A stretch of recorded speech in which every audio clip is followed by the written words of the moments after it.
It is the Web Insurance Countdown to Kickoff on 1150 WIMA. Todd Walker, Jason Aldrich, and Mike Miller here for our roundtable segment, Week 3 tonight. And first, a review quickly of last week's games and our picks. Miller, Walker, 5-1. Aldrich, 3-2. 5-0. 5-0, I'm sorry. Right. Aldrich, 3-2. Overall standings, Miller, 9-1, towering at the moment. Walker 7-3, trying to hang in. All these 6-4. Come on, Coin, bail me out this week. I would say simply on Jason's behalf, he's not originally from this area, so he's struggling.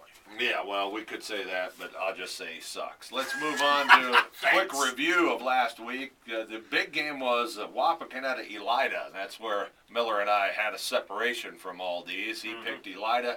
I was pretty confident about Wapakoneta, and I think they've proven our suspicions right, Mike. This is a team that's going to be, if not the contender, certainly Kenton's there as well. But Wapakoneta is the real deal, if you want to say that. You know, I think they're starting to fit in to the mode of some of the better Doug Fry teams that he's had at St. Mary's over the years. Big physical teams, ball control, capably can throw the ball when they need to, but also very aggressive with their defensive posture. So, an impressive win for Wapakoneta, but I must say Elida shot themselves in the foot a few times in the first half. Could have helped their cause and might have given them some opportunities, but Wapakoneta offensive line is pretty hard to ignore. Yeah, Wapak, an impressive win. And that was a separator from last week. And Jason took Defiance. Mike and I took Bath.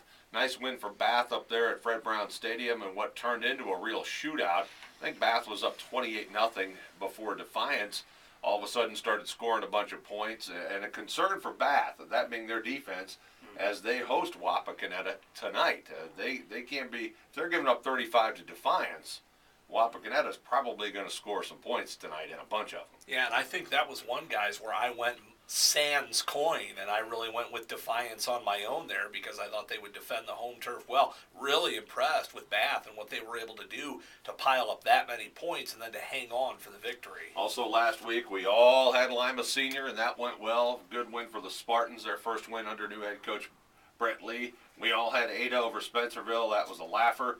We all had Columbus Grove over Allen East. That was a historic, monumental debacle of a laugher, with Grove up 63-0 at halftime. I'm not even sure how that can happen in Tecmo Bowl or Madden or whatever game you want to call it. Bring back Todd Walker and James Patton. Yeah, no kidding. That would help. Even at our age, it probably would still help.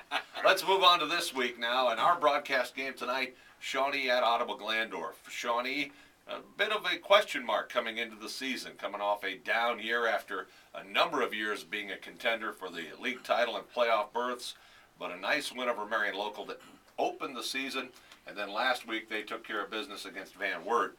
Do they have enough to battle with Ottawa Glandorf, who had a narrow win at Salina last week? This is going to be a fun game, Mike. I think this is going to be a fun game because both are somewhat power running teams with multiple backs who can carry the football.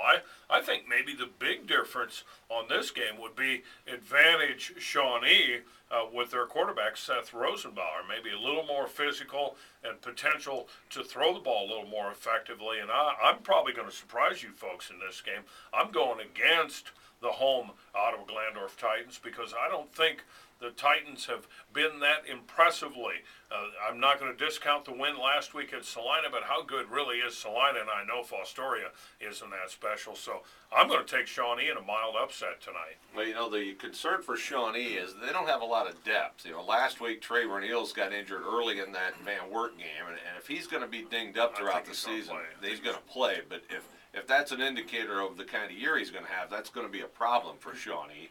But you know what? I'm going to take Ottawa Glandorf. I just think they find ways to win at home. But I think Shawnee is going to be reckoned with in this WBL race. I just think Ottawa Glandorf is a team that knows how to win, and they get the job done at home. And I expect it to be a tough physical battle. I'm going to take the Titans. I think it's going to come down to turnovers, guys, who has the least amount in this football game, and I'm going to agree with our leader here. I'm going to pick Shawnee as well in a mild upset on the road. Well, there we go. That's the kind of things we like to hear. Don't want to be unanimous all the time. No way. We've got dissension. Let's turn to our game on WZRX 107.5. Mike will have the call from Bath Stadium as the Wildcats host Wapakoneta. We touched on both of these teams a little bit earlier. Personally, I think Wapakoneta is a notch above Bath. I think Bath defensively has some real deficiencies. Personally, I don't think Wapakoneta has any glaring error or glaring weaknesses. I'm taking Wapakoneta all the way in this one. I'm going to pick Wapakoneta also for most of the same reasons, but I will say this, and I think Wapakoneta is going to be able to control time of possession against Bath. It's really a clash of similar styles. They like the power game.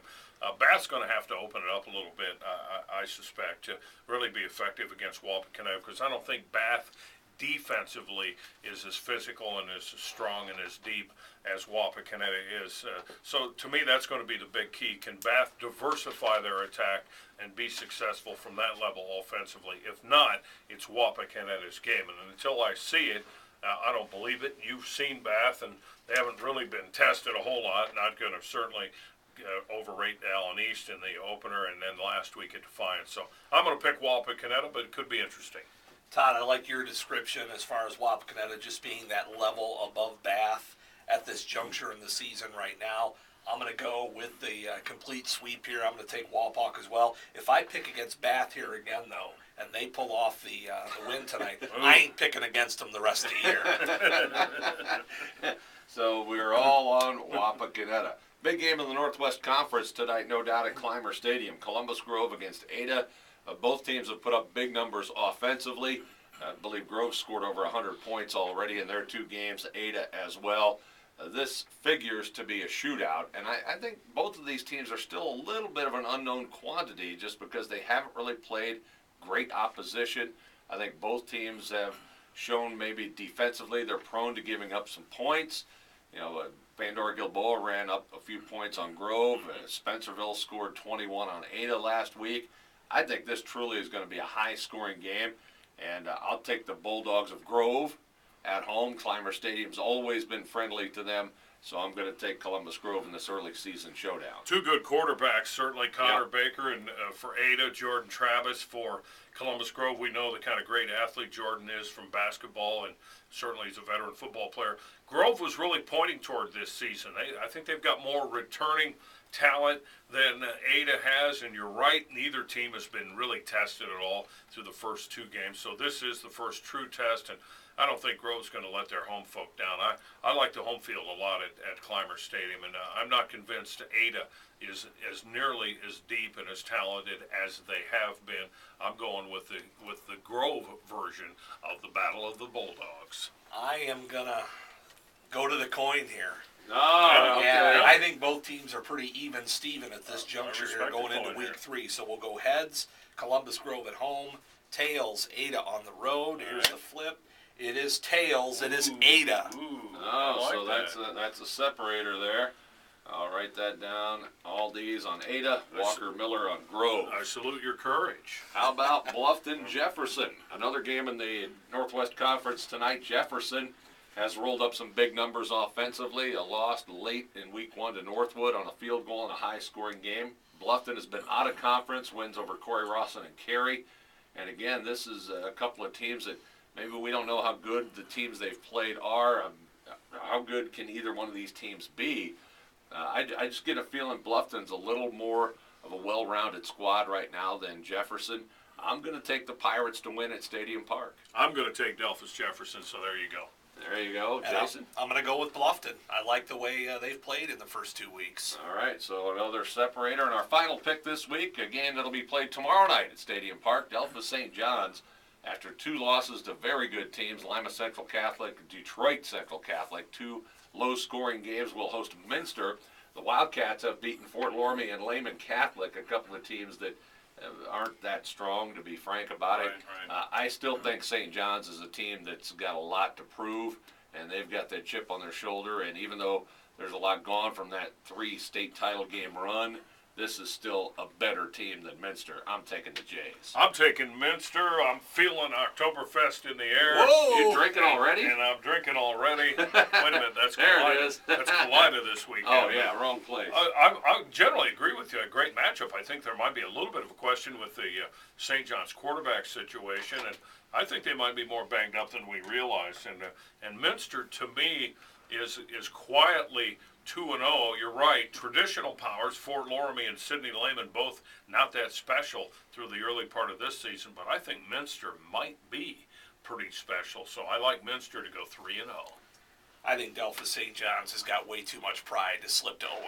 I'm going to take the Jays. Well, there you go. Jason and Todd on the Jays, Miller on Minster. That is tomorrow night. And that will wrap up our roundtable segment. We got a lot to come on the Web Insurance Countdown to Kickoff. We'll talk with some area coaches. Also hear from Mark Coons from TV 44 and Tom Usher of the Lima News as we continue toward our broadcast game tonight, Shawnee at OG, here on 1150 WIMA.